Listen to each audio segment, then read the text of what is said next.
Hi everyone, this is Miss Crow from William Rainey Harper, and I just wanted to take a minute to share one of our Reading 3D lessons that we went over today. So one of my favorite things to teach about is poetry.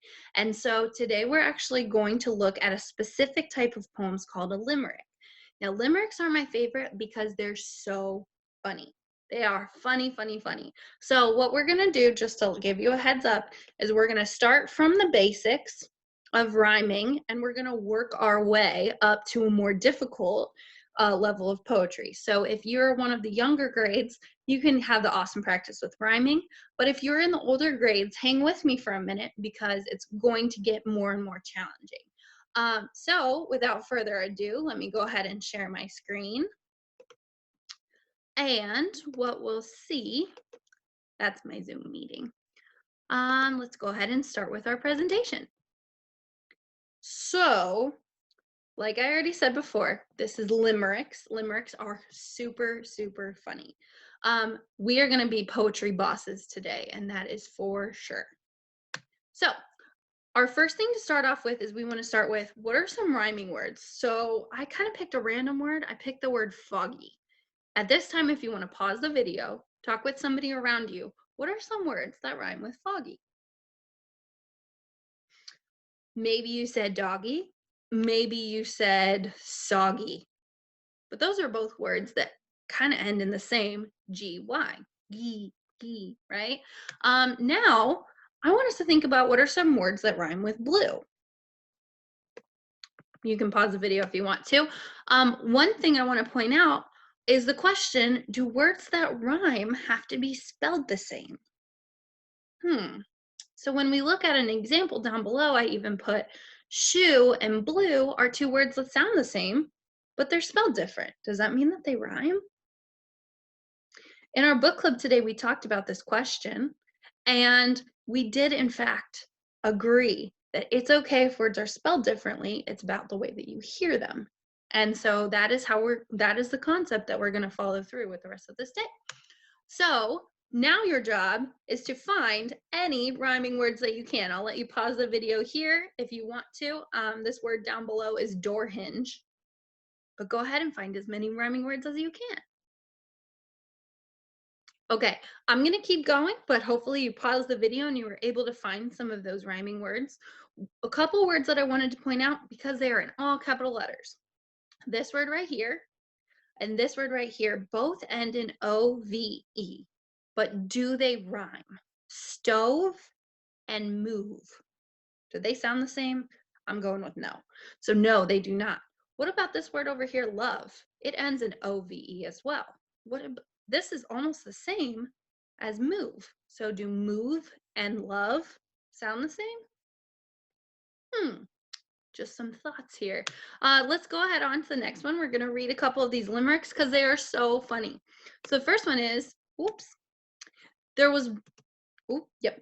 There was once a man from Peru who dreamt that he swallowed his shoe. He woke up in a fright in the middle of the night to learn his dream had come true. Right now at your house, I want you to look at what are the rhyming words in this limerick. Pause the video because I'm about to give the answer.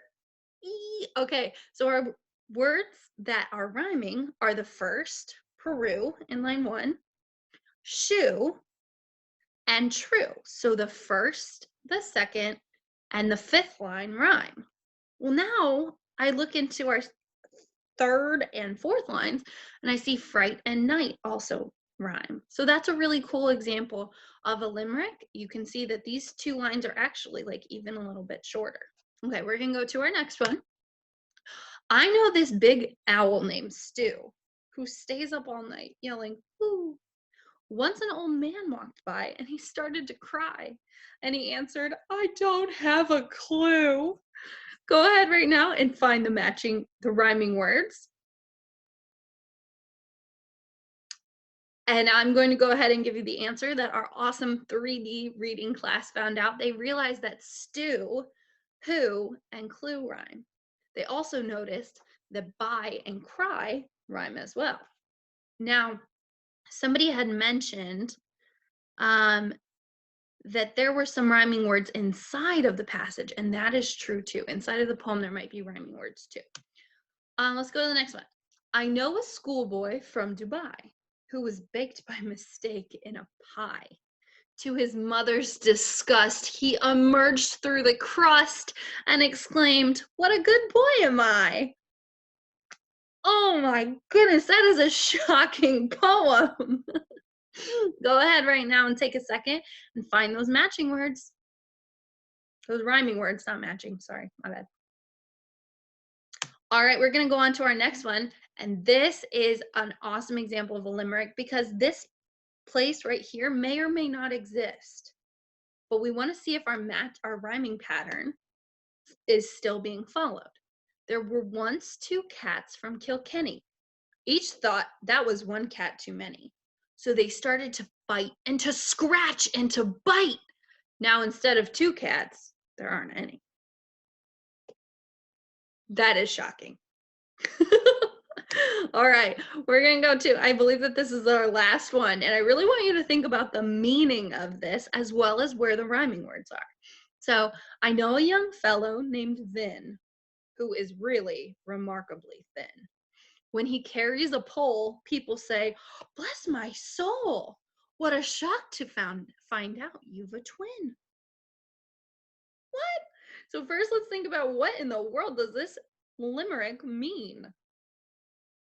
I would ask you to go ahead and share that answer with somebody. I'm about to give the answer in 3, 2, 1. Basically, what they're doing is they're saying that this poor guy Vin is as skinny as a pole. That seems very unlikely, but that's the meaning of this poem. And then the author's just trying to make you laugh. I believe that we are going to go ahead and we're going to think about, what do you notice that all of these poems have in common? Go ahead and pause the video right now. Answer that question with somebody that's around you. What do these poems all have in common? I'll put up the poem of Vin. All right. Something that I do want you to notice is that the first, second, and last line or fifth line always rhyme. That is very, very consistent. Number 2, they're all a little bit silly. Very, very silly. And the third thing that I want you to notice is that this third and fourth line rhyme with each other and with nothing else. They're also much shorter, usually only 5 syllables. When he carries a pole. Okay, so they're going to be less syllables than the first, second, and last line. Okay, well, you might be saying, Miss Crow, I don't understand. Where did these come from? Well, basically, a limerick is only going to be 5 lines. Sometimes people write extended limericks, which is, stories that go back to back. Very often, they're funny and nonsense, which is why they're great for kids. Another thing that I want to point out is Edward Lear was a famous author, and he wrote this book in the 1800s called The Book of Nonsense. It was essentially just filled with all of these crazy, crazy things. Once you learn this pattern of a limerick, you can almost write them as you're walking down the street because you really do hear the pattern in your head. So how do you write one? There's a couple things that I want to point out. Almost every limerick starts with, "There once was blank." And it's going to talk about maybe there once was a person, there once was a city, there once was an animal, but almost always it's going to start with, "There once was a blank named blank." And almost all of them do start like that. Then it's going to tell us what they did. So this who actually should be down in the second line. Who did something? Okay. One thing that, as we're looking at our limericks, line 1 and 2 have to rhyme. So the way I think about it is sometimes I don't worry about the person's name or their animal. Instead, I'm going to come up with the second line first. So that's kind of a trick that I use. So instead of saying, "There was once a man named who ate a really big hippo." Okay, now I've got to go back to line 1 and I've got to figure out what rhymes with hippo. Well, it's a person's name, so I can kind of name them whatever I want to. There was once a Muppet named Mippo who ate an entire hippo. And now I have two rhyming words. Something to remember though is whatever rhymes with these words has to rhyme in the last line. So you want to make sure. Then we have our two short lines, and those two are going to rhyme as well. So let's make things a little bit more or let's kind of simplify it down. I wrote a limerick, but I left out some words, and I'm going to let you fill in the blanks. Go ahead and pause this video and match. Make sure that your yellow words, the yellow boxes, are all rhyming. You can change up the words if you want to. You can kind of edit this however you feel is necessary, but go ahead and make that happen. So my class was able to share a couple of these that they tried, and they did a fantastic job. One of the poems that I was able to write is here. So this is the same thing, I just filled in the words. It says, there was once a man named Pete. One time he ate a full feast. He felt extremely full, so he jumped into a pool, and that's why he lost his feast. Now, I probably could have come up with a better word other than saying feast twice, because that doesn't rhyme. That's just the same. But that's the way that we're doing this, okay? So I'm going to give you another template. I'm going to go ahead and let you pause the video and fill it in however you want to. And if you're playing again, I'm assuming that you've got an awesome, awesome poem ready to read and share. And we're going to go ahead and look at a possible answer, a possible limerick that goes along with this. It says, there was once a man from Cleveland. When he was scared, he yelled, New Zealand! He hid his flute in a fancy suit, and that's why he joined the marching band. That's a little bit silly, isn't it? One thing that we want to make sure as we're doing this is that our poem does make sense. It should still tell a story, even though it's a silly one. I'm going to, I believe that is the last slide. So it is now your turn to go ahead and write a limerick. You can go back into the video and look at some of the previous limericks and the patterns that the authors have used. You can also go ahead and Google them. If you find a limerick that you really, really like, well, Google it with adult supervision. But if you find a limerick that you really like, go ahead and share it or comment on the YouTube video, and we will be happy to see what you guys come up with. All right, Harper, have a great day, and I look forward to seeing you all as soon as possible. Stay safe, stay healthy. Bye for now.